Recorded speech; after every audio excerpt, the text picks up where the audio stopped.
Welcome, explorers of the universe. Join us as we uncover Stage 3. In Stage 3, quarks and leptons begin to form, the fundamental building blocks of matter. At this stage of the universe, free quarks can no longer exist. All right, let's take a trip. We're going to travel way back to the very, very beginning. I'm not talking about the start of Earth, or even the first stars. We're going to the first microsecond after the Big Bang to see the chaotic birth of matter itself, the very stuff you and I are made of. You know, everything we see, everything we are, it all comes down to this one question. Because in that first impossibly tiny sliver of a second, a wild storm of creation basically sealed the fate of our entire universe. So what exactly happened in that moment? So our story kicks off just a fraction of a second after the Big Bang itself. You have to picture a moment of just unimaginable heat and density. But as the universe started expanding at this furious pace, something really incredible began to happen. Forget everything you know about stars and galaxies. In this first instant, the universe was just this superheated primordial plasma. Think of it like a dazzling, glowing fog of pure energy. So incredibly hot and dense that atoms couldn't even dream of forming yet. It was a chaotic soup where the rules of physics as we know them were just starting to take hold. And this timeline, wow, it just shows you how explosively fast things changed. As the universe ballooned in size, its temperature just plummeted. And right there, at the 1 microsecond mark, it crossed this critical threshold. You could think of it like a cosmic phase change, almost like steam condensing into water. This searing hot energy soup froze, allowing pure energy to finally cool down enough to become the very first particles of matter. So as this plasma veil started to thin out, the stage was set. The very first actors in our whole cosmic drama were about to make their grand entrance. So let's meet them, the fundamental building blocks of all reality. Two completely distinct families of particles just burst into existence. On one side, you've got the quarks. Think of them as the social butterflies, always bound together in this kind of cosmic ballet by these incredibly powerful forces. And on the other side, you have the leptons, like the electron you're probably familiar with. They're much more independent, just kind of gliding freely through all the chaos. So what is it that holds these quarks together? Well, physicists call it color charge. Now, let me be super clear. This has absolutely nothing to do with colors like red or blue. It's just a catchy name for a fundamental force. It's kind of like how magnets have a north and a south pole that attract each other. Quarks have these color charges that bind them together, eventually forming the particles that make up our world. So there you have it. Out of this cooling cosmic fog, matter was born. You've got these shimmering quarks and glowing leptons, but there was a catch, a really crucial twist in this whole creation story. For every single particle of matter that popped into existence, the universe also created its perfect opposite, an antiparticle. You can think of it like its shadow or its evil twin. And now the stage was set, but not for creation.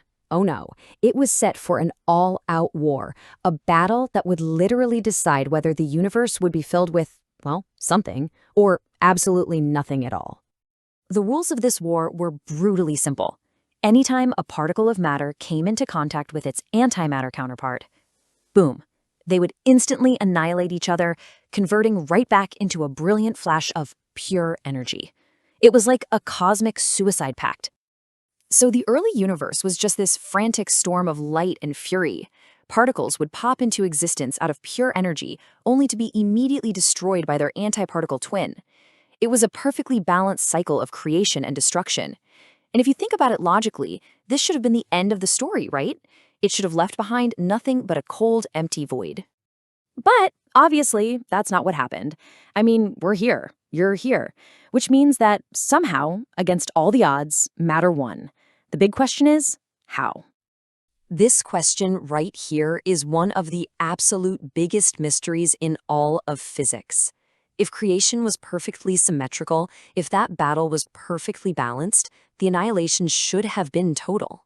So why are we here? How does any of this exist? The answer, it turns out, is that creation wasn't perfect after all. There was a tiny, almost unnoticeable flaw baked into the laws of nature from the very beginning. A slight asymmetry that gave matter a tiny, but crucial edge. The answer to why we exist lies in that tiny imperfection, a cosmic glitch, and it's represented by this single number you see right here. This isn't just a number. It's the secret key to our entire universe. So what does this number mean? It means that for every 1 billion antimatter particles created, the universe, for some reason we still don't fully understand, created 1 billion and 1 matter particles. A tiny, tiny rounding error in the cosmic ledger. So after all the annihilation was over, after billions and billions of particles and antiparticles canceled each other out in flashes of light, that one extra particle in a billion was left over. And that tiny leftover fraction of matter, well, that's everything. Every star, every galaxy, every planet, and yes, every single one of us. So, with the Great War finally over and matter as the unlikely victor, the universe was no longer an empty void of energy. It was now filled with the raw materials needed for a whole new era of creation. I just love this description of it. The young universe was now a teeming ocean of fundamental particles. The survivors of the Great Annihilation were now floating in a new, much more stable reality, just waiting for the next step. And who were the survivors of this epic cosmic war? Our heroes, the Quarks and the Leptons. The battle was over, the annihilation was done, and the universe was now this vast, glowing fog of potential containing all the raw ingredients needed to build everything that would ever exist. And this, to me, is the most profound takeaway of all. The quarks and electrons that are making up your body right now, they aren't just like the particles forged in that first microsecond. They are those exact same particles. You are literally made of 13.8 billion-year-old relics from the absolute dawn of time. So, the fundamental particles were in place. The cosmic blueprint was set. The universe finally had its building blocks. The next great question was, what was it going to build with them?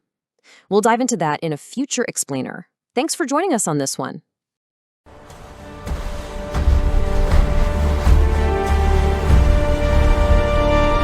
Thank you for watching this episode. Join us next in Stage 4, where protons and neutrons are formed. Quarks are no longer free. They bind together to form protons and neutrons.